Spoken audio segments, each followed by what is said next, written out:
Muito bem, doutores e doutoras, estamos aqui estudando o Estatuto do Desarmamento, ou Lei de Armas, como eu prefiro, e agora chegou o momento de estudarmos registro e porte de arma. Registro e porte de arma. Como funciona o registro? E o porte? Quem pode ter porte? Será que todos os portes concedidos são decorrência de um pedido formal feito na Polícia Federal? Ou existem algumas carreiras públicas que só por você passar no concurso você já pode ter arma? Como está funcionando isso hoje? São essas questões que nós iremos responder aqui nessa parte da aula chamada Registro e Porte. Vamos lá? Bora! Registro e porte. O artigo 3º,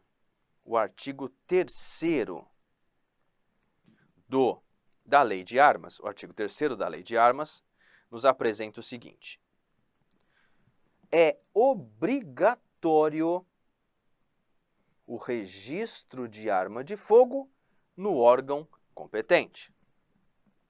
As armas de fogo de uso restrito serão registradas no Comando do Exército. E a gente já sabe.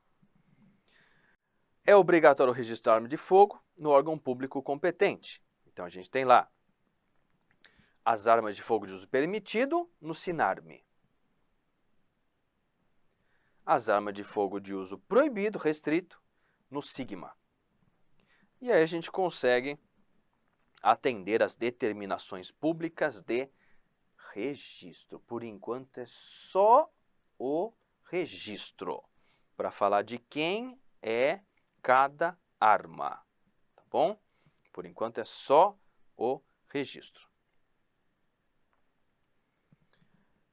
Muito bem. Deste registro será expedido o denominado certificado de registro. A Polícia Federal, ela entrega para você, com autorização do SINARME, que é aquele órgão do Ministério da Justiça, um documento chamado Certificado de Registro de Arma. Qual é a finalidade do certificado de registro de arma? A finalidade é comprovar que aquela arma é sua. Comprovar a propriedade da arma.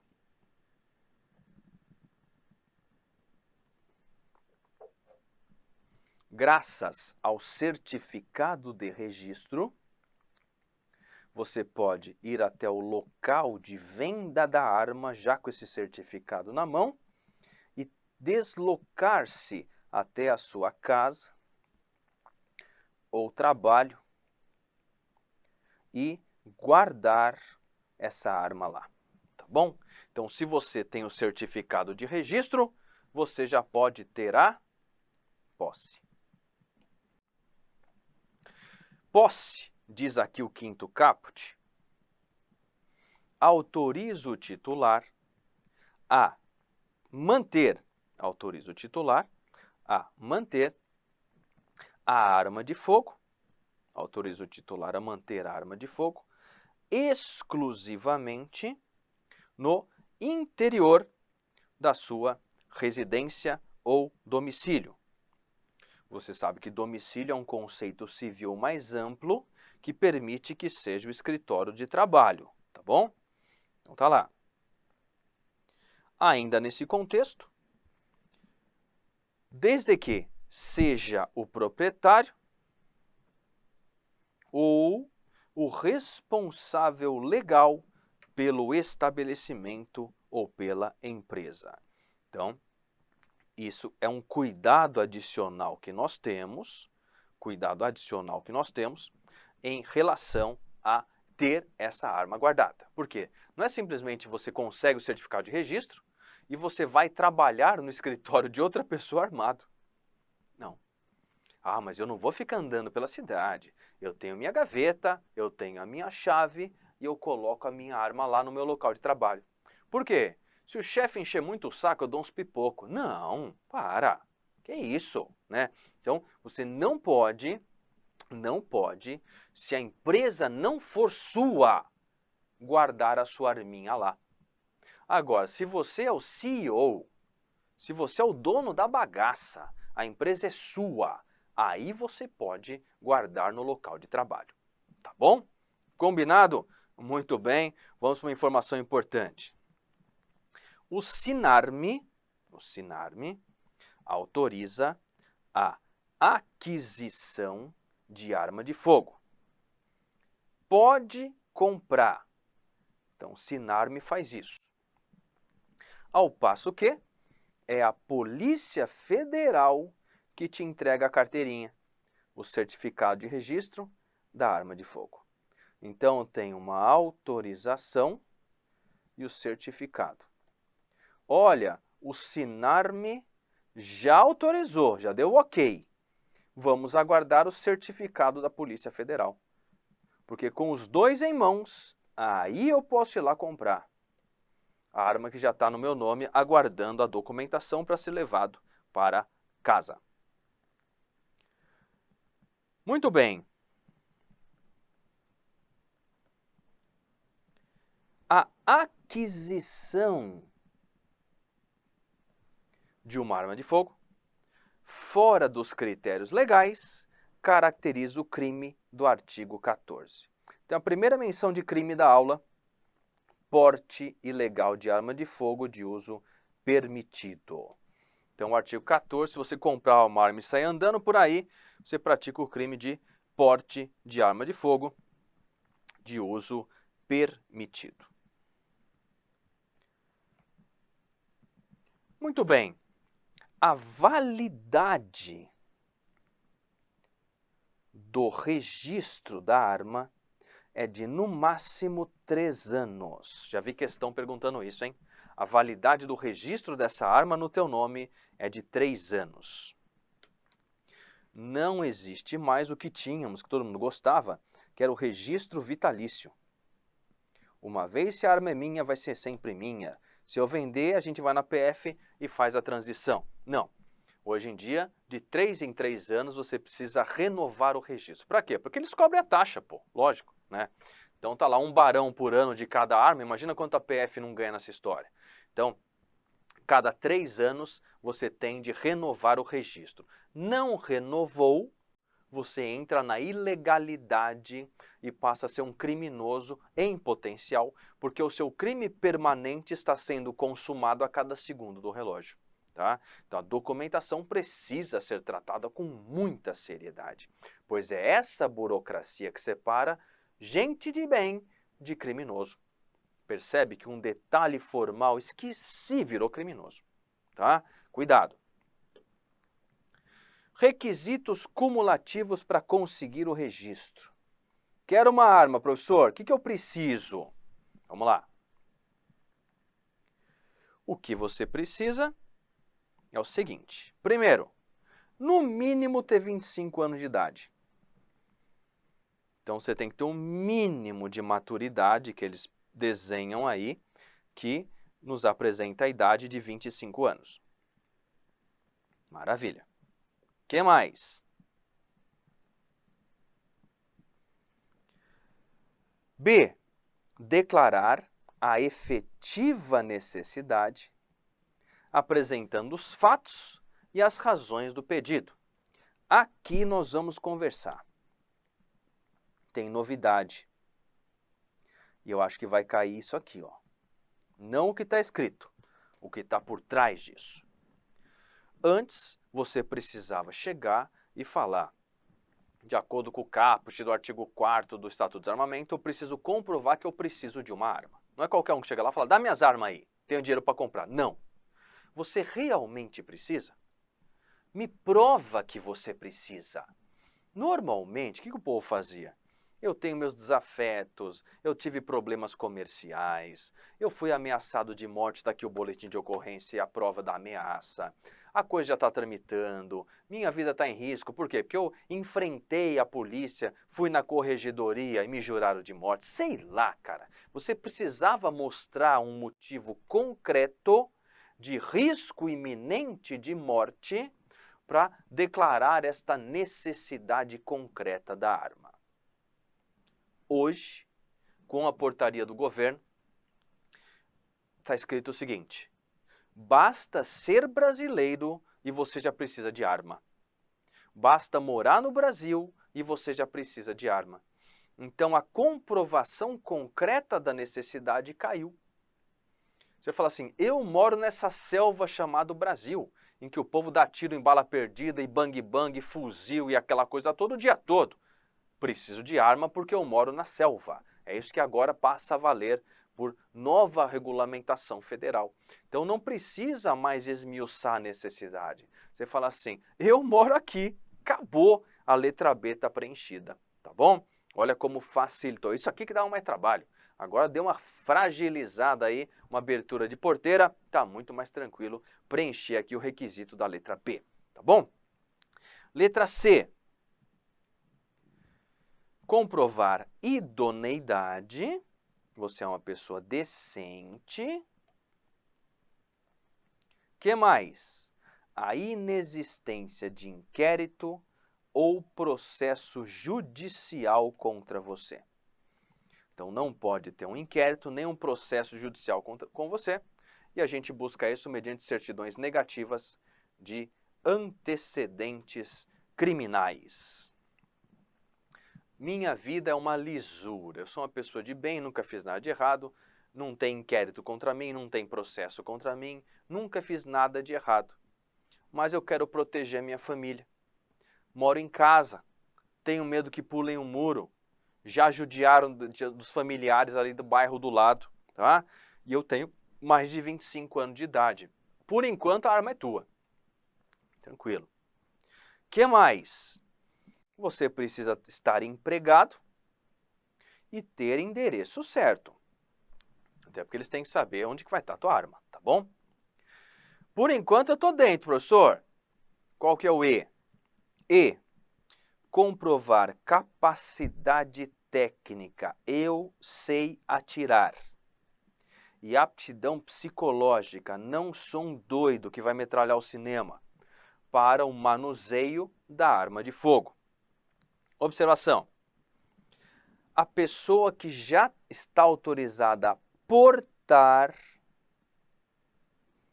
não precisa comprovar esse requisito para adquirir novas armas, tá bom?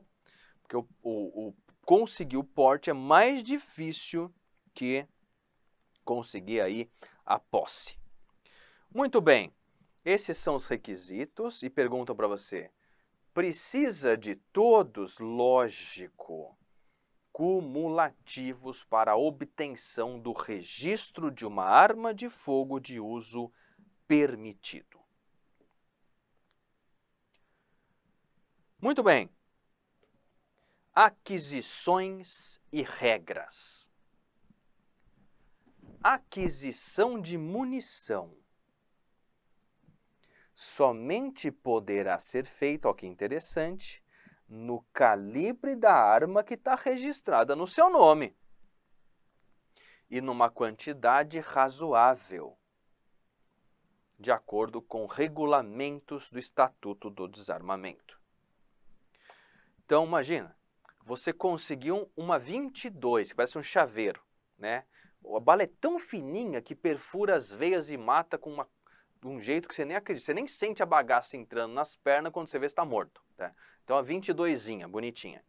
O projetinho da 22 é uma fofura, né? É uma microbalinha, né? Se é que a gente pode falar isso antes de ser linchado aí por quem é técnico da área. São projéteizinhos pequenininhos para encaixar no pentinho da 22. Muito bem.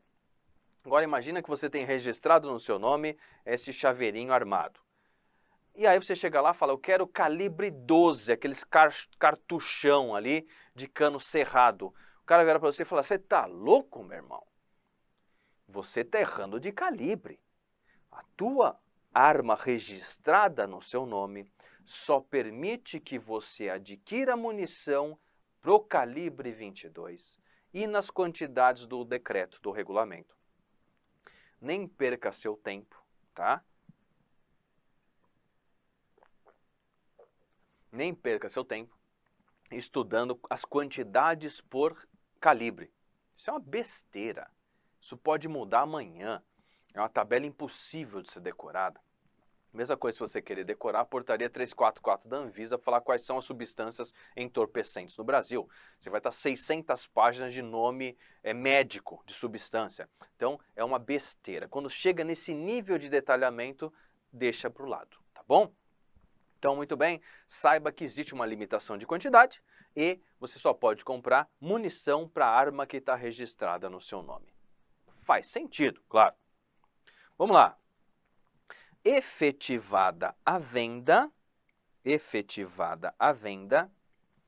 a empresa que comercializa arma de fogo, acessório e munição é obrigada a comunicar o fato para a autoridade competente. Autoridade competente, vendi a arma X para o carinha Y.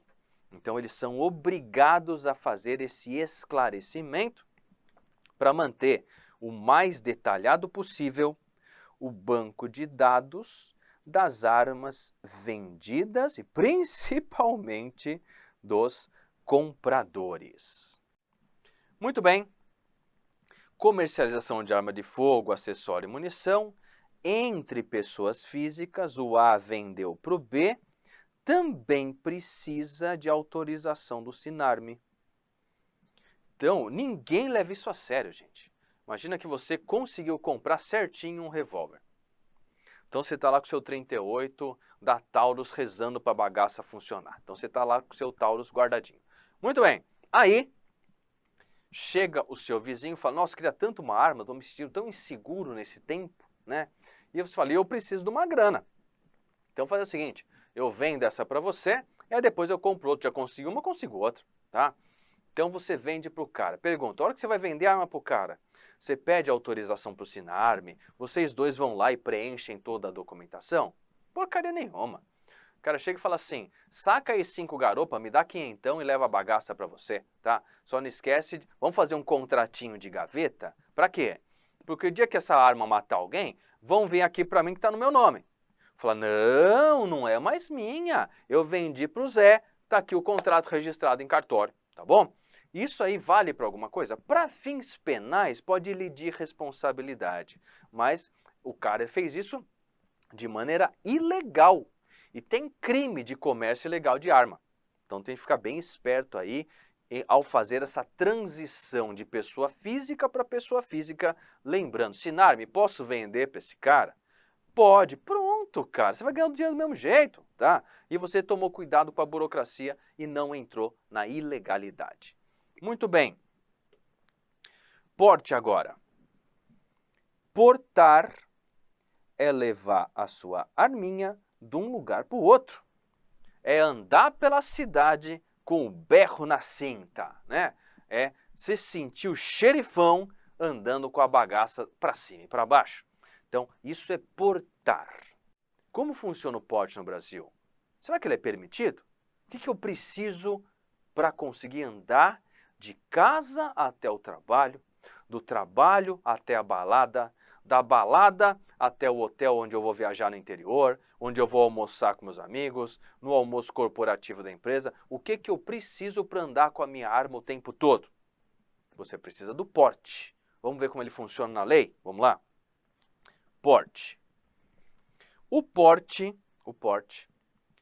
autoriza o agente a trazer consigo a arma em todos os lugares que estiver. O porte autoriza o agente a trazer consigo a arma em todos os lugares que estiver. Já o registro, vamos separar os dois? Já o registro da arma confere ao agente, o registro da arma confere ao agente apenas a posse. Então, o registro da arma confere ao agente apenas a posse. Ou seja, somente o direito de ter a arma em casa ou empresa da qual é proprietário ou responsável legal.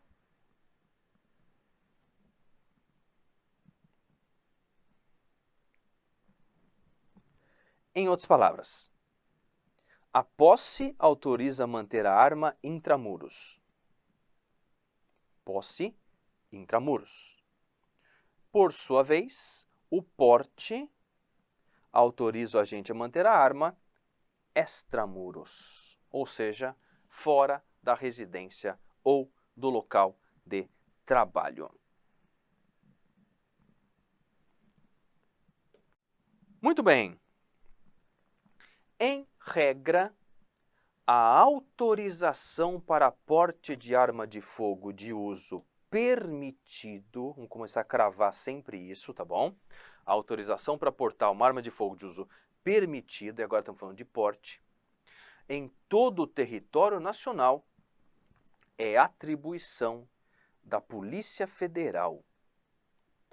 E só pode ser concedida depois que o SINARME autoriza, salvo 2 exceções. Então, regra geral, quero portar arma no Brasil inteiro, quero meter a arma no meu carro e quero viajar pelo Brasil. Posso? Se tiver porte, pode. Quem vai me conceder isso? O Sistema Nacional de Armas. Salvo 2 exceções. Vamos olhar então como funcionam essas exceções, diferente da regrinha básica. Vamos lá? 1. Os responsáveis pela segurança de cidadãos estrangeiros, os responsáveis pela segurança de cidadãos estrangeiros em visita ou sediados no Brasil.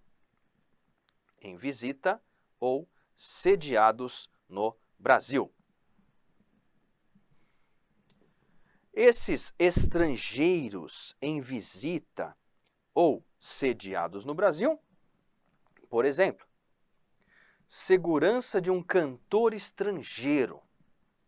Nesse caso, a autorização para portar arma é do Ministério da Justiça e não do SINARME. Muito bem. 2. Colecionadores, atiradores e caçadores, bem como representantes estrangeiros em competição internacional oficial de tiro, representada no Brasil. Nesse caso, quando esse pessoal vem competir aqui, a autorização é expedida pelo Comando do Exército. Só para porte de trânsito de arma de fogo, que autoriza o transporte de um local para outro. Então, o documento aqui não é porte. Este documento tem o nomezinho de Guia de Tráfego ou Guia de Trânsito, tá bom? Então, cuidado aqui com este pequeno detalhe. Muito bem. O porte legal ou funcional. Você que está prestando concurso de carreira jurídica, dependendo do concurso que você passa, você ganha o porte de arma de fogo. Pode ser ex lege ou pela função que você exerce. Ex lege ou pela função que você exerce. Muito bem. Então, o que a gente tem aqui? A pergunta da prova nem é essa. Se policial, guarda civil metropolitano, se esses caras podem ter arma. O que eles vão perguntar para você é o seguinte: essa arma pode ficar com eles em tempo integral ou não? Então, o que normalmente a gente tem de problema nessa parte da aula ou nesse tipo de questão em concurso? Se eu estou falando de uma lei municipal, será que a Guarda Civil Metropolitana é por lei municipal? O regulamento é. Será que a questão do armamento pode ser regulamentado lá? Ou precisa ser no Estatuto do Desarmamento? O Estatuto do Desarmamento só apresenta para a gente, pela quantidade de habitantes, como é que funciona essa regra. Vamos ver o que tem na lei que está no seu edital que cai na sua prova? Que é uma lei federal. Vamos lá? Bora! O porte legal funcional A e B em tempo integral apenas durante o serviço. Vamos perguntar isso, tá bom? Em tempo integral, apenas durante o serviço. Em tempo integral, ou seja, mesmo fora do horário de serviço, pode continuar com arma. Quem? Integrantes das Forças Armadas, policiais civis, policiais militares, bombeiros, que não deixa de ser polícia militar, guardas municipais da capital do estado ou de municípios que não são capital, mas contam com mais de 500 mil habitantes. Então, temos essa regrinha aí de tempo integral com a arma. Aí tem uma regra prevista que diz o seguinte: só poderão portar, é porte, hein? Portar a arma durante o serviço integrantes de guarda municipal de municípios com mais de 50 mil habitantes e menos de 500 mil habitantes. Segurança dos tribunais do Poder Judiciário, segurança dos tribunais do Poder Judiciário. Que mais? Segurança do Ministério Público, empregados de empresa de segurança privada, esse aqui cai bastante em prova, hein? E de transporte de valores, carro forte, integrante de guarda municipal de região metropolitana. Muito bem, então temos aí uma questãozinha basiquinha de prova. Exceções. As leis orgânicas da magistratura e do Ministério Público estabelecem, respectivamente, o porte de arma para juízes e para membros do parquê. Ainda que existe o porte legal, é necessário o registro. Antes não era. Antes da lei de 97, juízes que ficavam com armas de processos em que eles trabalhavam, acabavam pegando as armas e usando. Porque havia uma apreensão judicial, era uma arma que estava à disposição do juízo, tá bom? Então, nem se preocupava com o registro, põe no meu nome ou não põe no meu nome, era uma coisa bem mais jogada. Hoje não, a gente tem um mínimo de controle, tá? Então você que passa na magistratura e quer ter uma arma, você pode, só que é necessário o registro da arma de fogo. O que você não precisa é conseguir o porte, porque o porte é decorrente da sua função, do concurso que você passou. Então, só ter a carteira de juiz e de MP, fala, eu tenho arma na bolsa porque eu sou juiz.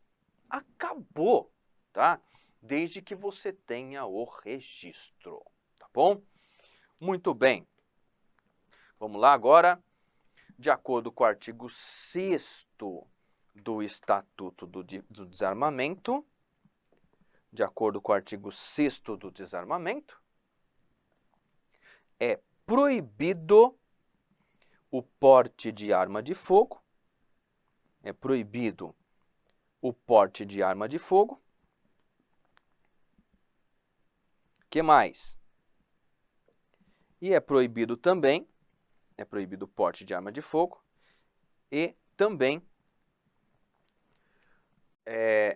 em todo o território nacional, salvo para os casos previstos em legislação própria, juízes, promotores, só que o próprio Estatuto do Desarmamento fala e para, ou seja, o porte para as pessoas que vão aparecer aqui agora decorre do próprio Estatuto. O porte de arma de fogo para as funções que eu vou mencionar agora decorrem do próprio Estatuto, tá bom? Decorrem do próprio Estatuto. Muito bem. Quem são essas pessoas? Que lista é essa? Né? Quem são essas pessoas e que lista é essa? Essas pessoas são as seguintes. Integrante de Forças Armadas. Olha isso, elas podem portar em âmbito nacional uma arma de fogo particular ou fornecida pela corporação, mesmo fora de serviço. Então, se você diz o seguinte, além da arma que eles me dão, eu quero ter a minha. Eu quero comprar a minha arma. Eu tenho grana e quero comprar uma super arma, porque eu sou das Forças Armadas, tá? Então ali você pode ter uma arma particular, mas a arma da corporação. De novo, o porte é funcional, é decorrente da função. 2. Os integrantes da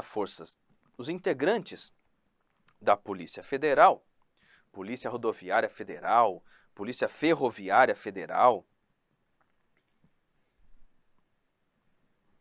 Polícia Civil, Militar, Bombeiro, Força Nacional de Segurança Pública. Eles podem portar em âmbito nacional, arma de fogo de propriedade particular ou fornecida pela corporação, mesmo fora do serviço. Muito bem. O porte de arma de fogo. Aqui tem direito os policiais civis. Não se estende aos policiais aposentados. Questão de prova porque veio no informativo do STJ, hein? Anota aí, essa aí é boa para cair. Então temos aí esta peculiaridade que a aposentadoria tira aí o porte de arma de fogo dos policiais civis. Terceiro,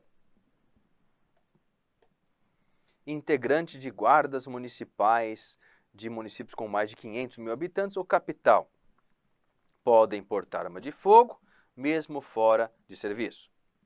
Aí vem guarda municipal com mais de 50 e menos de 500 podem portar quando em serviço. Olha como muda. A gente já tinha falado disso. Agentes da ABIN, Agência Brasileira de Inteligência. E os agentes do Departamento de Segurança do Gabinete de Segurança Institucional da Presidência da República. Podem portar, em âmbito nacional, uma arma de fogo particular ou fornecida pela corporação, mesmo fora de serviço. Aqui a peculiaridade que essas pessoas precisam comprovar que sabem atirar e aptidão psicológica. As outras não, professor? As outras não, tá bom? As outras que eu mencionei aqui não têm esta preocupação técnica e psicológica. Sabe por quê? Porque nós temos aqui a questão de uma análise psicotécnica para você passar no concurso, como fase do concurso. Tá? Então, por isso que para eles essa parte já estaria bem analisada. Tá? Eu discordo totalmente, mas minha opinião não importa. O que importa é o que cai na tua prova. Muito bem.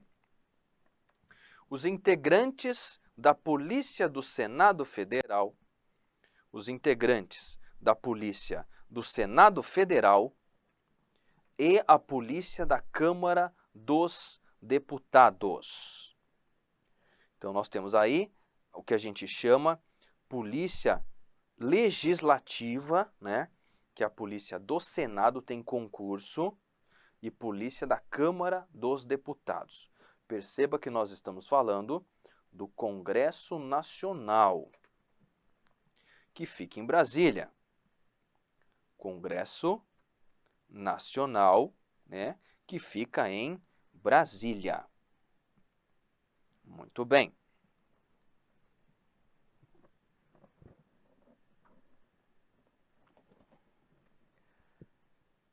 Continuando, integrantes do quadro efetivo dos agentes e guardas prisionais,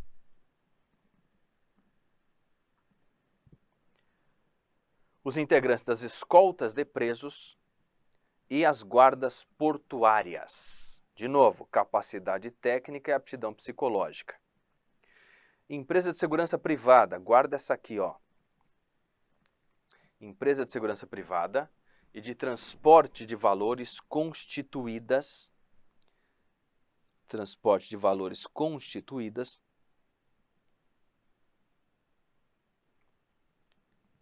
que acontece? As armas devem ser utilizadas apenas para serviço e devem pertencer de titularidade das empresas. Regra que cai na prova vem agora. O extravio e a perda da arma deve ser comunicada pela diretoria dessa empresa para a Polícia Federal. A PF envia essas informações para o SINARME para tomar as providências cabíveis. Se você não informar, se você não comunicar o extravio ou a perda dessa arma, você sofrerá as consequências, criminais do crime da omissão de comunicação obrigatória. Muito bem. 9. Integrantes das entidades de desporto legalmente constituídas, cuja atividade esportiva, olha do que a gente está falando aqui, cuja atividade esportiva demande o uso de arma de fogo, observando no que couber a legislação ambiental, por exemplo, de clube de tiro. O porte só é autorizado no momento da competição. 10. Auditores da Receita Federal, auditores fiscais do trabalho, auditor fiscal e analista tributário também recebem o porte ex lege, desde que comprovem capacidade técnica e aptidão psicológica. Tribunais do Judiciário, MP da União e dos Estados, para uso exclusivo de servidores do seu quadro pessoal que estejam na função de segurança. Regulamento emitido pelo CNJ ou CNMP. Servidores do MP e do Judiciário podem portar arma de fogo por lei própria. Cuidado com isso, tá bom? Lei própria. Essa arma de fogo utilizada pelos servidores são de sua propriedade, de sua responsabilidade e guarda. Só que as instituições respondem caso isso venha a ser utilizado de maneira indevida. Só podem ser utilizadas quando em serviço, condições de uso e armazenagem especificados por cada órgão competente. Sendo, olha agora, pintar de amarelinho aqui para você. Estamos falando de servidores do MP e do Judiciário, tá bom? Sendo o certificado de registro e a autorização de porte expedidos pela Polícia Federal em nome da instituição. Tá bom? Essa é a diferença. Essa é a diferença. Muito bem. Integrantes do quadro efetivo de agentes e guardas prisionais poderão portar arma de fogo de propriedade particular ou fornecida pela instituição, mesmo fora de serviço. E agora vem a pergunta da prova da Polícia Penal nova. Desde que estejam a. Submetidos a regime de dedicação exclusiva. B. Sujeitos à formação funcional nos termos do regulamento. E C. Subordinados a mecanismos de fiscalização e controle administrativos. Tá bom? Então aí a gente tem a questão das guardas prisionais que hoje trocaram de nome, chamam Polícia Penal, e tem um projeto de lei em andamento na Câmara para ampliar aí o porte da tal da Polícia Penal que foi criada recentemente, tá bom? Então, se você quiser anotar aí, é o PL 6438 de 2019. O PL, deixa eu colocar aqui para você, PL 6438 de 2019, amplia aí as opções de porte de arma. Muito bem. E deve aí ser aprovado no primeiro semestre de 2020. Então, isso amplia para diversas categorias. guardas municipais vão ter mais flexibilidade, agentes socioeducativos, no caso que cuidam de adolescentes infratores, peritos criminais, que é uma demanda antiga, auditores agropecuários por conta dos conflitos de terra, polícia penal, agente de trânsito, que também é um pedido antigo, oficiais de justiça, que estão na linha de frente das citações, agente de fiscalização ambiental, que são recebidos a tiro, defensores e advogados públicos. Então a ideia aí é espalhar a arma para a galera, para essas categorias que ainda têm uma dificuldade maior pela simples função exercida. Tá bom? Muito bem, fechamos aqui mais um bloco da nossa conversa. Vamos fazer agora um intervalo, tá? Vamos fazer um intervalinho aí para você ter tempo de fazer um apanhado geral do que falta para estudar os crimes e a parte final do pacote anticrime. Vamos agora fazer um intervalinho aqui de 20 minutinhos e a gente já volta com mais um bloco aí da Lei de Armas. Combinado? Valeu então, pessoal. Até daqui a pouquinho.